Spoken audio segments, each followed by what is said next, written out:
What's up guys, it's David and we are back with another video. Today, I will be teaching you how to pass like an absolute pro. We're going to be going through 5 different ways of passing. So without further ado, let's hop right in.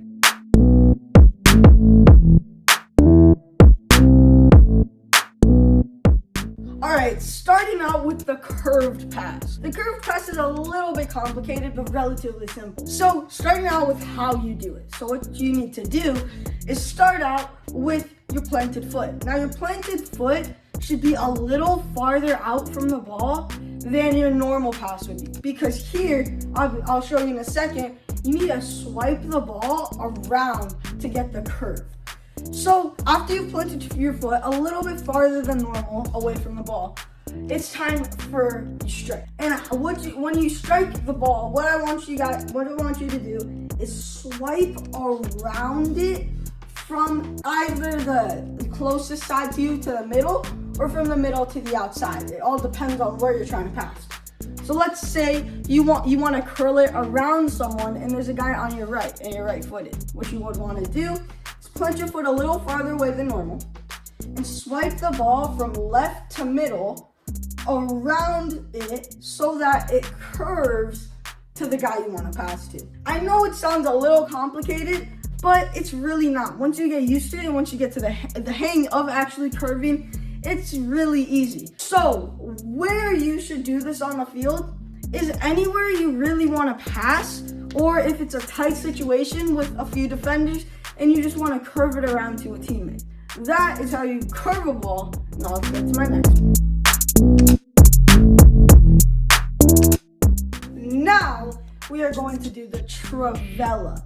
So the Trevella is kind of opposite curve. So you know how when you're on your right foot, it would curve to the left? Well, with the Trevella technique, if you're on your right foot, it would curve to the right. And that's because you strike it with your pinky toe. So let me explain how you do this. Again, plant your foot a little bit away from how you would normally plant your foot when passing regularly.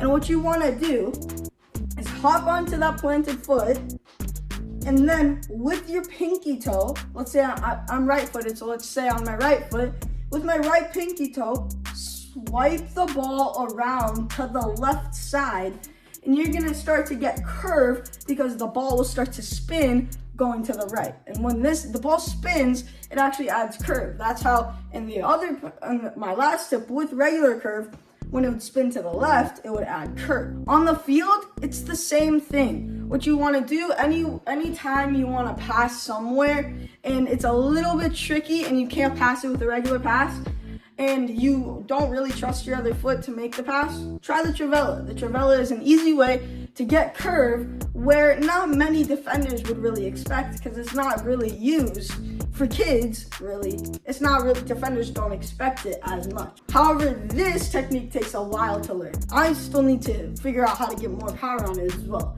So we're on the same boat here for the Trevella. It'll take time and it'll take a lot of effort, but once you get there, it'll be way worth it. That's my second pass for you. Now let's get to my third pass. All right, now we are getting to the half volley. This is actually a little hard to fully master. So the half volley, if you don't know what a volley is in general, it's when you hit the ball out of the air. So not when it's on the ground, it's in the air. But a half volley is right when the ball bounces and it's coming up, that's when you strike. So how you pass it is you here would take it as a normal pass. Your planted foot would be regular. However, when you're striking the ball, strike it with your laces. And I know it sounds weird, but if you're striking it with the inside of your foot like a regular pass, it's not really gonna get that power that you need. And also, it's not gonna get the backspin that it needs to rise, soar, and then drop down where it needs to be. So how you would do it is you plant your foot, regular, and then start leaning on your planted foot, and as the ball is bouncing up, right as it bounced down, you strike it with your foot sideways underneath the ball with your laces.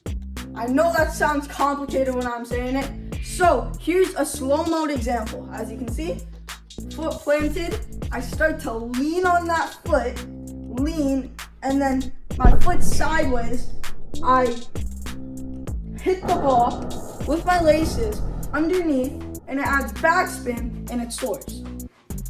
So that is how you do the half volley. However, there's a time to use the half volley and a time not to use the half volley.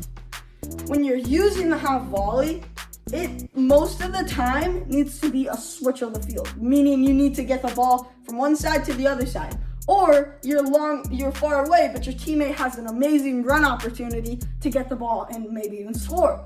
So that's also what you would want to do. You do not want to do it when it's unneeded. For example, let's say your teammate is about 10 feet away and you half volley it with your power and it goes soaring to them and even over their head. This most of the time would equal a loss of possession because your teammate, it's hard for you to control a powerful ball from 10 feet away that's coming at you super fast when you want to use it most of the time to hit a long ball to a player.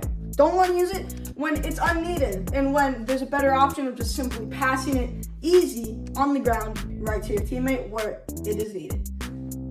That is my third pass for you. Now let's get to my fourth one. Fourth pass for you is the ping. Now, if you haven't heard of it, I actually made a video on it, but I'm going to summarize it in a little short version so that you learn it and know when to use it and when not to. So, the ping is actually like the half volley, but on the ground. So what you want to do, place the ball on the ground. After you've done that, most simple part. Then, what you want to do is plant your foot like you would normally plant your foot. Maybe even a little farther out if you're beginning with it, because if you're beginning with it, you want more space for your foot to strike the ball, and then you can start to make it closer and closer. Then, what you want to do, know that you're going to strike with your laces. And what I want you to do, strike under the ball. What this is going to do is this is going to add backspin, just like in our last pass. And what this will do is this will let it soar and then drop exactly where it needs to be for the perfect pass. Now, here, a ping is for a long ball. So, on the field, when you want to pass it with a ping if you're looking for a long ball. If your teammate's making a run and it's 10 feet away, do not ping the ball.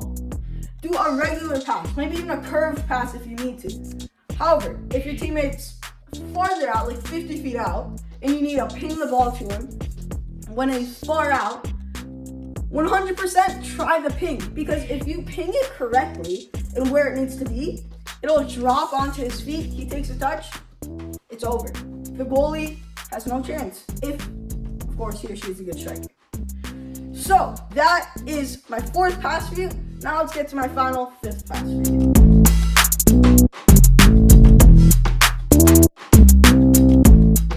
Finally, we have the loft.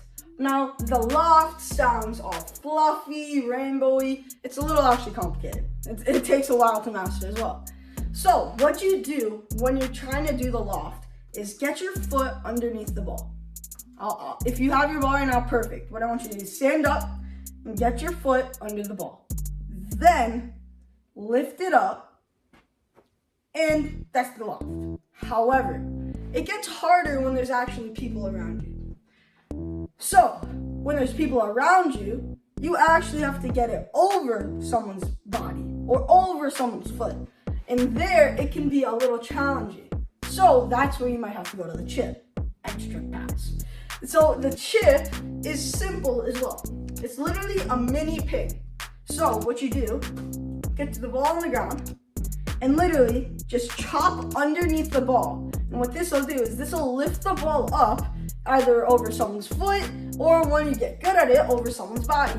And the chip and the loft are both used to get over singular people, not a whole like four players, because it's not that logical when it comes to that. However, the things like the ping or the curve would be more logical for those situations. That is all I have for you guys for today. Make sure you like, comment, subscribe, and hit the bell so you get notified with my latest posts. And I'll see you great passers next time.